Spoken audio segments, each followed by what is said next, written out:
Hi ನಮಸ್ತೆ, welcome back to my YouTube channel. ಇವತ್ತು ಬೆಳಗ್ಗೆ 4 ಗಂಟೆಗೆ ಎದ್ದು ರೆಡಿಯಾಗಿ 6 o'clock ಮನೇನ ಬಿಟ್ಟು ಬ್ಯಾಂಗ್ಳೂರಿಗೆ ಹೊರಟಿದ್ದೀವಿ. ಬೇಗನೆ ಹೊರಡೋಣ ಅಂತ ಹೇಳಿ ಎಷ್ಟು ಬೇಗ 4 ಗಂಟೆಗೆ ಎದ್ದು ರೆಡಿ ಆದ್ರೂ ಕೂಡ ಮಕ್ಕಳನ್ನೆಲ್ಲ ರೆಡಿ ಮಾಡಿಸ್ಕೊಂಡು ಹೊರಡೋ ಅಷ್ಟರಲ್ಲಿ 6 ಗಂಟೆ ಆಯಿತು. ಮನೆಯಿಂದ ಹೊರಟ್ವಿ. ಸೊ ನಮ್ಮ ಊರಿಂದ ಒಂದು 2 ಅವರ್ಗೆಲ್ಲ ರೀಚ್ ಆಗ್ಬೋದು ಬೆಂಗಳೂರು. ಖುಷಿನ ನೋಡಿ ಎಷ್ಟು ಆರಾಮಾಗಿ ಆಟ ಆಡ್ಕೊಂಡಿದ್ದಾಳೆ. ಅವಳು ಬೆಳಗ್ಗೆ ಬೇಗ ಇದ್ರೂ ಕೂಡ ಏನು ಕಾರಲ್ಲಿ ಹೋಗುವಾಗ ನಿದ್ದೆ ಮಾಡಲಿಲ್ಲ. ಒಂದು ನೆಲಮಂಗಲ ಹತ್ತತ್ರ ಹೋದಾಗ ನಿದ್ದೆ ಮಾಡೋದಕ್ಕೆ ಸ್ಟಾರ್ಟ್ ಮಾಡಿದ್ಲು. ಸೊ ಈ ಸಲ ಏನೋ ಆ ಜರ್ನಿ ತುಂಬ ದೂರ ಅಂತ ಅನ್ನಿಸ್ಲಿಲ್ಲ. ನನಗೆ ಸ್ವಲ್ಪ ಜರ್ನಿ ಆಗೋದಿಲ್ಲ, ವಾಮಿಟಿಂಗ್ ಸೆನ್ಸೇಷನ್ ತುಂಬ ಜಾಸ್ತಿ ಇರುತ್ತೆ. ಯಾರಾದರೂ ಪಕ್ಕದಲ್ಲಿರೋರು ಚೆನ್ನಾಗಿ ಮಾತಾಡಿಸ್ತಾ ಇದ್ದರೆ ಅಷ್ಟೊಂದು ಏನು ಅನಿಸೋದಿಲ್ಲ. ಪ್ರಯಾಣ್ಶ್ಗೆ ಯಾವತ್ತೂ ಕೂಡ ಜರ್ನಿನಲ್ಲಿ ವಾಮಿಟ್ ಆಗಿಲ್ಲ. ಎಷ್ಟೇ ದೂರ ಕರ್ಕೊಂಡೋದ್ರೂ ಆರಾಮಾಗಿ ಇರ್ತಾನೆ. ಇದು ಬೆಂಗಳೂರಲ್ಲಿ ನಾರಾಯಣ ನೇತ್ರಾಲಯಕ್ಕೆ ಹೋಗಿದ್ವಿ. ಪಾಪುದು ಒಂದು ಐ ಟೆಸ್ಟ್ ಇತ್ತು. ಸೊ ಅದಕ್ಕೋಸ್ಕರ ಇಲ್ಲಿ ಬಂದಾಗ ಅಲ್ಲಿ ಪಾಪುಗೆ ಚಕ್ಲಿನ ತಕ್ಕೊಟ್ಟಿದ್ರು ತಿನ್ನಲಿ ಅಂತ ಹೇಳಿ. ಬೆಳಗ್ಗೆ ಟೈಮು ಹಾಲು ಕೊಟ್ಟಿದ್ವಿ. ಒಂದು ಬಾಟಲ್ನಲ್ಲಿ ಹಾಲು ತೊಗೊಂಡು ಬಂದಿದ್ವಿ. ಅದನ್ನು ಕುಡ್ತಿದ್ದ. ಇಲ್ಲಿಗೆ ರೀಚ್ ಆದಾಗ 8 o'clock ಆಗಿತ್ತು. ಸೊ ತಿಂಡಿ ತಿನ್ನೋದಕ್ಕೆ ಅಂತ ಹೇಳಿ ಹೋದರೆ ತುಂಬ ಲೇಟ್ ಆಗಿಬಿಡುತ್ತೆ ಟೋಕನ್ ಎಲ್ಲ. ಅದಕ್ಕೋಸ್ಕರ ಇಲ್ಲೇನು ಟೆಸ್ಟ್ ಇರುತ್ತೆ ಅದೆಲ್ಲ ಕಂಪ್ಲೀಟ್ ಆದಮೇಲೆ ಲಾಸ್ಟಲ್ಲಿ ನಾವು ತಿಂಡಿನ ಮುಗಿಸ್ಕೊಂಡು ಮನೆ ಕಡೆ ಹೊರಡ್ತೀವಿ. ಒಬ್ಬನೇ ಕೂತಿದ್ದಾನೆ ನೋಡಿ ಎಷ್ಟು ಆರಾಮಾಗಿ. ನಾವೆಲ್ಲ ಸ್ವಲ್ಪ ದೂರ ಹೋಗಿದ್ವಿ. ಎಲ್ಲರೂ ಕೂಡ ಅವನ್ನ ಚೇರ್ ಮೇಲೆ ಕೂರಿಸಿ ಟೋಕನ್ ತೊಗೊಳ್ಳೋದು, ಅಲ್ಲಿ ಕಾರ್ಡೆಲ್ಲ ಎಂಟ್ರಿ ಮಾಡಿಸ್ತಾಯಿದ್ರು ನನ್ನ ಹಸ್ಬೆಂಡು. ನಾನು ಖುಷಿಗೆ ಕೂಡ ಇವತ್ತು ದೃಷ್ಟಿ ಪರೀಕ್ಷೆ ಇತ್ತು. ಸೊ ಬೆಂಗಳೂರಿಗೆ ಒಂದು ಸಲ ಹೋಗಿ ಇದನ್ನು ಟೆಸ್ಟ್ ಮಾಡಿಸ್ಕೊಳ್ಳಿ ಅಂತ ಹೇಳಿ ಸಜೆಸ್ಟ್ ಮಾಡಿದರು ಡಾಕ್ಟರು. ಅವಳಿಗೆ ROP ಟೆಸ್ಟ್ ಎಲ್ಲ ಕ್ಲಿಯರ್ ಆಗಿತ್ತು. ROP ಪ್ರಾಬ್ಲಮ್ ಏನಿರಲಿಲ್ಲ ಅವಳಿಗೆ. ಸೊ ಬೆಂಗಳೂರಿಗೆ ಒಂದು ಸಲ ಟೆಸ್ಟ್ ಮಾಡಿಸಿ ಯಾವುದಕ್ಕೂ ಅಂತ ಹೇಳಿದ್ರಿಂದ ನಾವು ಅವಳನ್ನ ಕೂಡ ಇವನ ಜೊತೆಯಲ್ಲಿ ಕರ್ಕೊಂಡು ಬಂದಿದ್ವಿ. ಹೇಗಿದ್ರು ನಾವೇನೇ ಬರಬೇಕಲ್ಲ ಅಂತ ಹೇಳಿ. ತುಂಬ ಜನ ಕಮೆಂಟ್ ಮಾಡಿ ಕೇಳಿದ್ರಿ. ROP ಅನ್ನೋದೇ ಸಪ್ರೇಟು. ಅದು ಕಣ್ಣಿನ ನರದ ಬೆಳವಣಿಗೆಯ ಬಗ್ಗೆ ಇರೋವಂಥದ್ದು. ಆ ಕಾಯಿಲೆ ಸ್ಟೇಜ್ 1, 2, 3, 4, 5 ಅಂತ ಇರುತ್ತೆ. ಸೊ ನೀವು ಸ್ಟೇಜ್ 4ಗೆ ಹೋಯ್ತು ಅಂದಾಗ ಅದಕ್ಕೆ ಟ್ರೀಟ್ಮೆಂಟ್ ಕೂಡ ಇದೆ. ಲೇಸರ್ ಟ್ರೀಟ್ಮೆಂಟ್ನ ಮಾಡಿಸ್ಬೇಕು. ಸ್ಟೇಜ್ 5ಗೆ ಹೋಯ್ತು ಅಂದರೆ ಕಂಪ್ಲೀಟಾಗಿ ಮಗು ಕಣ್ಣಿನ ದೃಷ್ಟಿನ ಕಳ್ಕೊಳ್ಳುತ್ತೆ. ಪ್ರಪಂಚದ ಯಾವುದೇ ಮೂಲೆಗೆ ಹೋದರೂ ಕೂಡ ಅದಕ್ಕೆ ಟ್ರೀಟ್ಮೆಂಟ್ ಇರೋದಿಲ್ಲ. ಬಟ್ ಒಂದು ಕಾಯಿಲೆಗೆ ಟ್ರೀಟ್ಮೆಂಟ್ ಇದೆ ಅಂತ ಅಂದಾಗ, ಸರಿಪಡಿಸ್ಬೋದು ಅಂತ ಅಂದಾಗ ನಾವೊಂದು ಟೆಸ್ಟನ್ನು ಮಾಡಿಸಿ ಯಾಕೆ ಅದನ್ನು ಸರಿಪಡಿಸ್ಕೊಳ್ಬಾರ್ದು? ಮಗುವಿಗೆ ಕಂಪ್ಲೀಟಾಗಿ ಜೀವನ ಪೂರ್ತಿ ದೃಷ್ಟಿ ಕಳ್ಕೊಳ್ಳೋದು ಥರ ಮಾಡೋದು ತಪ್ಪು. ಯಾರೆಲ್ಲ ಪ್ರೀ ಮೆಚೂರ್ ಬೇಬೀಸ್ ಅಂದರೆ 2 kgಗಿಂತ ಕಡಿಮೆ ತೂಕದ ಮಕ್ಕಳು ಇರ್ತವೆ, ನಿಮಗೆ ಡಾಕ್ಟರ್ ಸಜೆಸ್ಟ್ ಮಾಡದೇ ಇರಲಿ, ನೀವು ಒಂದು ಸಲ ಈ ಟೆಸ್ಟನ್ನು ಕಂಪಲ್ಸರಿಯಾಗಿ ಮಾಡಿಸ್ಕೊಳ್ಳಿ. ಒಂದು ಸಲ ಮಾಡಿಸೋದಷ್ಟೇ. ಒಂದು 900 rupees ಏನೋ ಚಾರ್ಜ್ ಮಾಡ್ತಾರೆ ಒಂದು ಸಲಕ್ಕೆ. ಬ್ಯಾಂಗ್ಳೂರಲ್ಲಿ ನಾರಾಯಣ ನೇತ್ರಾಲಯದಲ್ಲಿ ಮಾಡ್ತಾರೆ.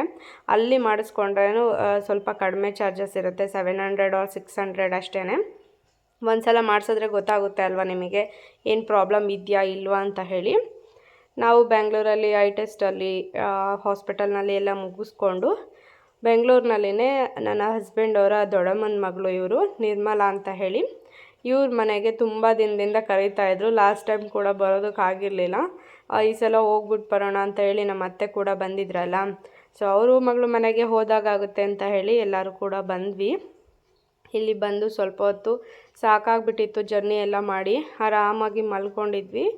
ಪ್ರಯಾಣ್ಶ್ ಕೂಡ ಡ್ರೆಸ್ ಚೇಂಜ್ ಮಾಡಿಕೊಂಡು ಇಲ್ಲಿ ಆರಾಮಾಗಿ ಆಟ ಆಡ್ತಿದ್ದಾನೆ. ಒಂದೊಂದು ಮಿನಿ ಫ್ಯಾನ್ ಅವನಿಗೆ ತುಂಬಾ ಇಷ್ಟ ಆಗುತ್ತೆ.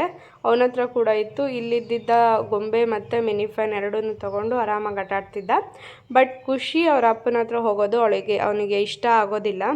ನೋಡಿ ಮಧ್ಯಕ್ಕೆ ಹೋಗಿ ಸೆಂಟರಲ್ಲಿ ಮಲ್ಕೊಂಡಿದ್ದಾನೆ. ಅವರಿಬ್ರು ಜೊತೆನಲ್ಲಿ ಮಲ್ಕೊಂಡ್ರು ಅಷ್ಟೇ. ಅವಳನ್ನು ನೂಕ್ಬಿಟ್ಟು ಅವ್ನು ಮಲ್ಕೊಳ್ಳೋದಕ್ಕೆ ಹೋಗ್ತಾನೆ. ಅಲ್ಲೂ ಕೂಡ ಅಷ್ಟೇ, ಅಪ್ಪನೇ ಬೇಕು ಅಂತ ಹೇಳಿ ಕೇಳ್ತಾನೆ. ಅವನು ಅಪ್ಪ ಇದ್ದರೆ ನನ್ನ ಹತ್ರ ಕೂಡ ಬರೋದಿಲ್ಲ, ಅಜ್ಜಿ ಹತ್ರ, ಬೇರೆ ಯಾರ ಹತ್ರ ಕೂಡ ಹೋಗೋದಕ್ಕೆ ಇಷ್ಟನೇ ಪಡೋದಿಲ್ಲ. ಖುಷಿನ ಸೈಡಿಗೆ ನೂಕ್ಬಿಟ್ಟು ಸೆಂಟರಲ್ಲಿ ಹೋಗಿ ಮಲ್ಕೊಂಡಿದ್ದಾನೆ. ಇದು ನೋಡಿ ಲೆಫ್ಟ್ ಸೈಡಲ್ಲಿ ಇರೋವಂಥದ್ದು ನಿರ್ಮಲಕ್ಕ ಅಂತ ಹೇಳಿ ನನ್ನ ಹಸ್ಬೆಂಡ್ ಅವರ ದೊಡ್ಡಮ್ಮನ ಮಗಳು. ಪಕ್ಕ ಕೂತಿರೋವಂಥದ್ದು ಇವರ ಮಗಳು. ನಾನು ಪಾಪುನ ಎತ್ಕೊಂಡು ಅವಳಿಗೆ ಖುಷಿಗೆ ಓಡೋದಕ್ಕೆ ಅಂತ ಹೇಳಿ ಈ ಡ್ರೆಸ್ನ ಹಾಕಿದ್ದೆ. ಎಲ್ಲರೂ ಕೂತ್ಕೊಂಡು ಆರಾಮಾಗಿ ಮಾತಾಡ್ತಾಯಿದ್ರು. ಇಲ್ಲೇ ಊಟನ ಮುಗಿಸ್ಕೊಂಡು ಕಾಫಿ ಟೀ ಎಲ್ಲದನ್ನು ಮುಗಿಸ್ಕೊಂಡು ನಾವು ಅಲ್ಲಿಂದ ಕೂಡ ಹೊರಟ್ವಿ. ಆ್ಯಕ್ಚುಯಲ್ ಪ್ಲ್ಯಾನ್ ಇದ್ದಿದ್ದು ಅವತ್ತು ಉಳ್ಕೊಂಡು ಬರಬೇಕು ಅಂತ ಹೇಳಿ, ಬಟ್ ಊರಲ್ಲಿ ತೋಟದಲ್ಲಿ ಏನೋ ಸ್ವಲ್ಪ ಪ್ರಾಬ್ಲಮ್ ಆಗಿತ್ತು ಮೋಟಾರೆಲ್ಲ ಅಂತ ಹೇಳಿ ಅವತ್ತು ಅಲ್ಲಿ ಉಳ್ಕೊಳ್ಳಿಲ್ಲ.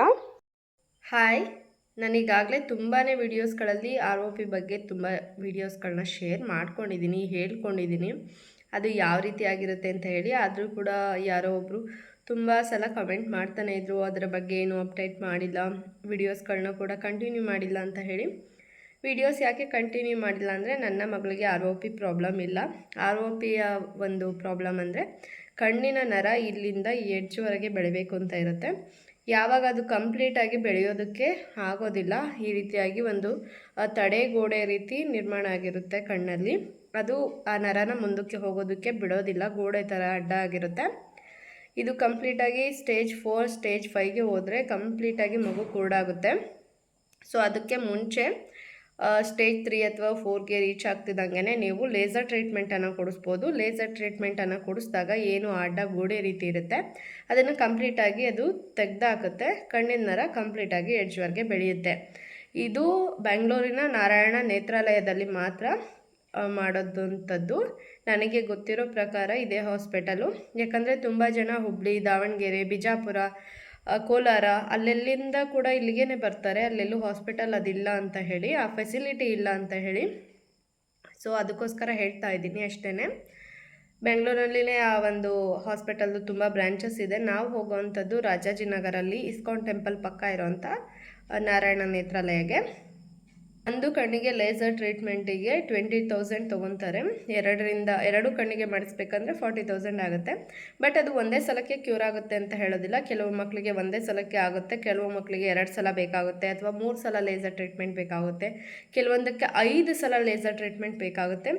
ಅದು ಯಾವ ರೀತಿ ಅಂದರೆ ನೀವು ತುಂಬಾ ಲೇಟ್ ಮಾಡ್ತಾ ಹೋದಷ್ಟು ಟ್ರೀಟ್ಮೆಂಟ್ ಕೂಡ ಜಾಸ್ತಿ ಟೈಮ್ ಬೇಕಾಗುತ್ತೆ. ಸೊ ಆದಷ್ಟು ಕೂಡ ತುಂಬಾ ಪ್ರೀಮೆಚೂರ್ ಬೇಬೀಸ್ ಇದೆ, 2 kgಗಿಂತ ಕಡಿಮೆ ಮಗು ನಿಮ್ಮ ಮಗು ಹುಟ್ಟಿದಾಗ ವೆಯ್ಟ್ ಇದೆ ಅಂದಾಗ ಒಂದು ಸಲ ಈ ROP ಟೆಸ್ಟನ್ನು ಮಾಡಿಸಿ.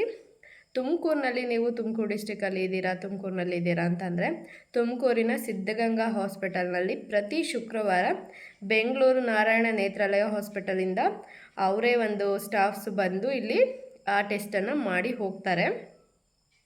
700 ರೂಪೀಸ್ ಕನ್ಸಲ್ಟೇಷನ್ನ ತೊಗೊಳ್ತಾರೆ. ನೀವು ನಿಯರ್ ತುಮಕೂರು ಇದ್ದೀರಾ ಅಂತಂದರೆ ಬಂದು ಅಲ್ಲಿ ಒಂದು ಸಲ ಟೆಸ್ಟನ್ನು ಮಾಡಿಸಿ. ಪ್ರತಿ ಶುಕ್ರವಾರ ಮಾತ್ರ ಮಾಡ್ತಾರೆ.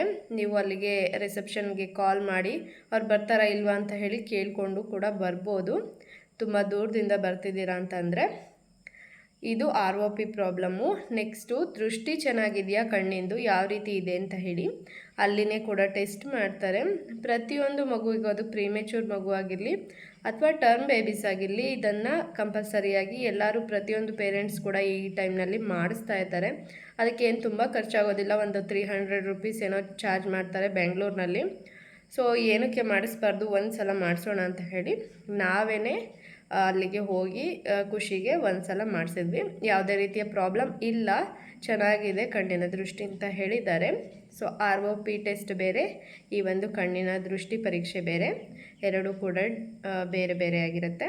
ನೀವು ROP ಬಗ್ಗೆ ತುಂಬಾ ಕೇಳಿದ್ದೀರ. ನಾನು ತುಂಬ ವಿಡಿಯೋಸ್ಗಳನ್ನು ಆಲ್ರೆಡಿ ROP ಬಗ್ಗೆ ಅಪ್ಲೋಡನ್ನು ಮಾಡಿದ್ದೀನಿ. ನೀವು ಅದನ್ನು ಒಂದು ಸಲ ನನ್ನ ಚಾನಲನ್ನು ಚೆಕ್ ಮಾಡಿ ಗೊತ್ತಾಗುತ್ತೆ. ಪದೇ ಪದೇ ಏನಕ್ಕೆ ಹೇಳ್ತಾ ಇದ್ದೀನಿ ಅಂತಂದರೆ ತುಂಬ ಜನಕ್ಕೆ ಅದ್ರ ಬಗ್ಗೆ ಏನೂ ಗೊತ್ತಿರೋದಿಲ್ಲ. ಸೊ ಅವರು ಮತ್ತೆ ಅವರಲ್ಲಿರೋಂಥ ಡೌಟ್ಸ್ಗಳನ್ನ ಕೇಳ್ತಾ ಇರ್ತಾರೆ. ಏನಕ್ಕಂದರೆ ನಾನು ಕೂಡ ಈ ಒಂದು ಸ್ಟೇಜ್ನ ದಾಟಿ ಬಂದಿದ್ದೀನಿ. ಆ ಟೈಮ್ನಲ್ಲಿ ನಮ್ಮ ಮಗುಗೆ ROP ಪ್ರಾಬ್ಲಮ್ ಇದೆ ಅಂದಾಗ ನಾನು ಯೂಟ್ಯೂಬ್ನಲ್ಲಿ, ಗೂಗಲ್ನಲ್ಲಿ ಅದೆಷ್ಟು ಸಲ ಸರ್ಚ್ ಮಾಡಿದ್ದೀನಿ ಅಂದರೆ ನನಗೆ ಗೊತ್ತಿರುತ್ತೆ ಅದರ ಬಗ್ಗೆ. ಸೊ ಅದಕ್ಕೋಸ್ಕರ ನಾನಿವತ್ತು ಒಂದು ಯೂಟ್ಯೂಬ್ ಚಾನಲ್ ಇರೋದ್ರಿಂದ ನನ್ನ ಕೈಲಿ ಎಷ್ಟು ಸಾಧ್ಯ ಆಗುತ್ತೆ ಅಷ್ಟು ಅದ್ರ ಬಗ್ಗೆ ನನಗೆ ಗೊತ್ತಿರೋಂಥ ಮಾಹಿತಿನ ಕೊಡೋದಕ್ಕೆ ಟ್ರೈ ಮಾಡ್ತಾಯಿದ್ದೀನಿ.